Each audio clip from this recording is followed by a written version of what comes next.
Hi, thank you very much. Welcome, everyone. I think that this is a very interesting topic. When I was given this topic to prepare a little talk about, I noticed that the name of the talk was about social isolation.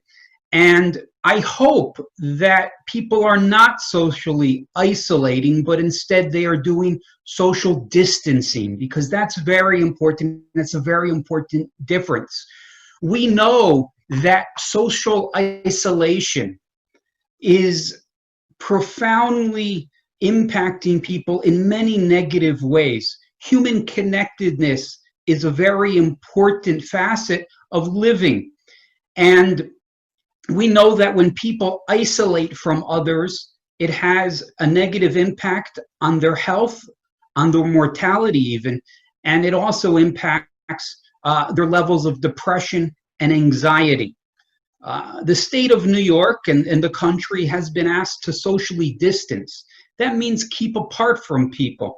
But at the same time, you should still be engaging your peers, your colleagues, your family to remain connected and have a sense of connectedness with them.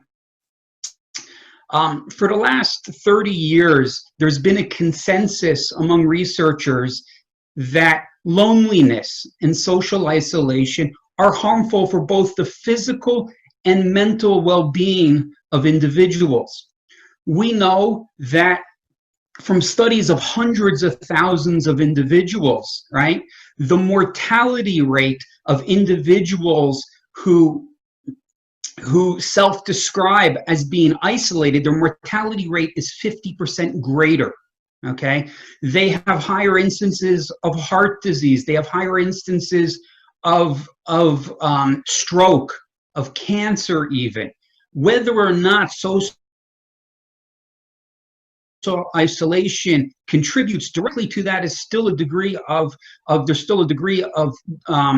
disagreement in the literature, but we do know that it is associated with a high degree of mortality, high degree of morbidity also for these individuals. When it comes to mood disorders, we know from past history of quarantines that quarantines have a negative impact on people's mental well-being. In 2004, during the first SARS outbreak, there was an outbreak that happened in Toronto, and researchers there conducted a survey of individuals who had to be quarantined. And they found that nearly a third of individuals developed depression and post-traumatic stress disorder during their quarantine. They reported symptoms of that. What's interesting, though, the quarantine that these individuals experienced during the SARS epidemic, on average, was only 10 days long. Now we're moving into the third month of being quarantined. In the next week, we'll be in, I think, week 9, maybe even week 10 for some people of being quarantined. And it's important that people remember that they need to have connections to family. They need to have connections to friends during this time. They shouldn't be totally isolated. Yes, they need to have some social distancing, keep 6-10 feet away from others to not catch the virus.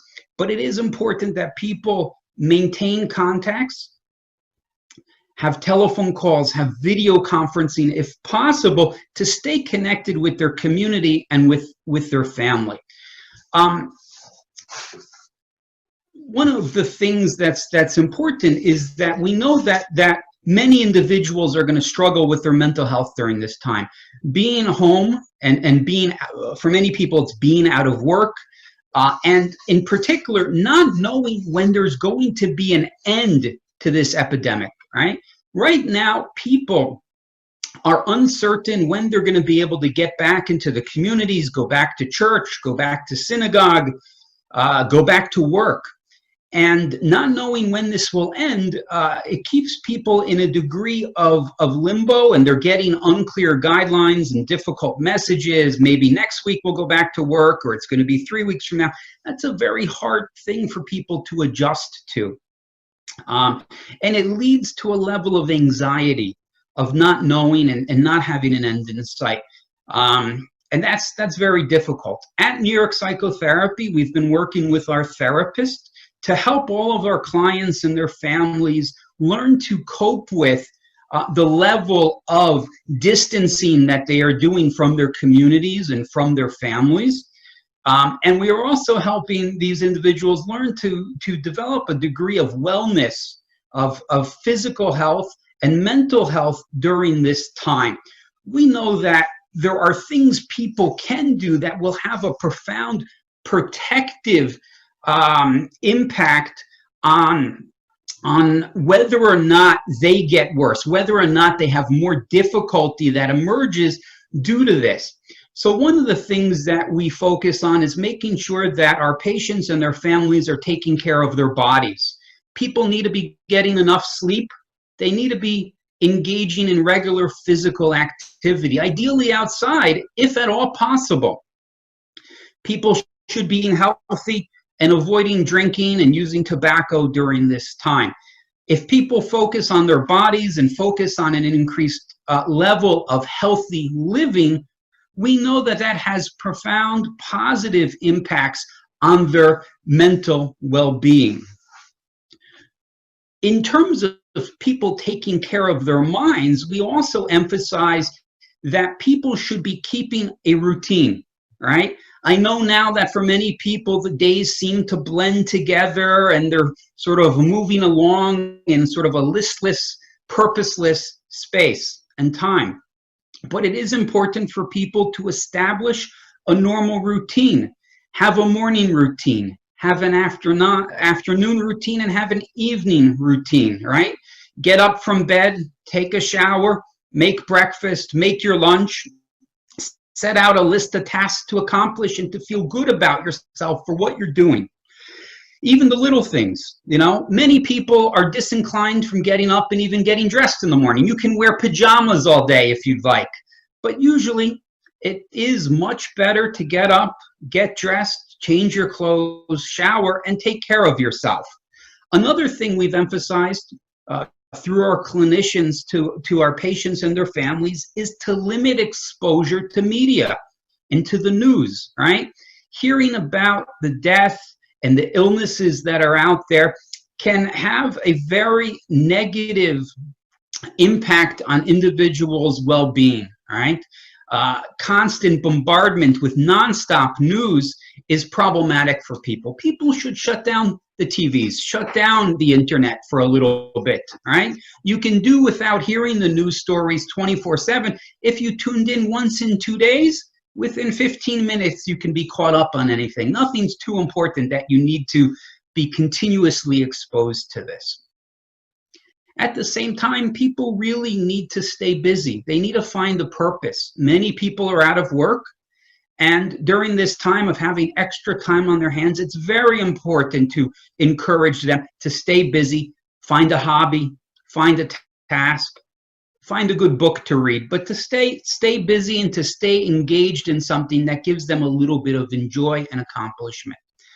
And finally, people need to set their priorities, and they also need to make sure that they focus on positive thoughts. It's easy to get caught up into a negative thought cycle during these times. This will never end.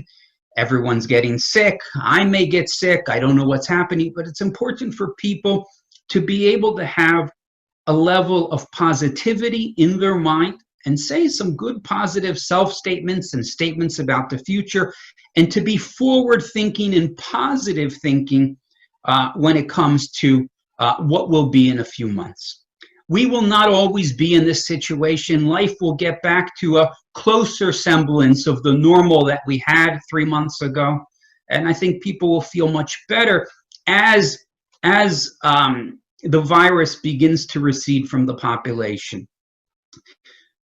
We started talking about social isolation, and I think it's important to emphasize that now is a time to build connections and to strengthen relationships.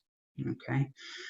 It's important to make connections and keep connections, and it's important to do things for other people. One of the positive mental health benefits that people get does come from helping others. You know, check on your neighbors, check on your family, see if there's something you can do. If you are comfortable going to the grocery store, see if you can shop for a neighbor and help people. It has a good degree of protectiveness from oneself falling into a state of anxiety and depression. That's all that I have for now, and I wish everyone well and health over the coming weeks, and to continue helping your friends, your neighbors, and your families. Thank you.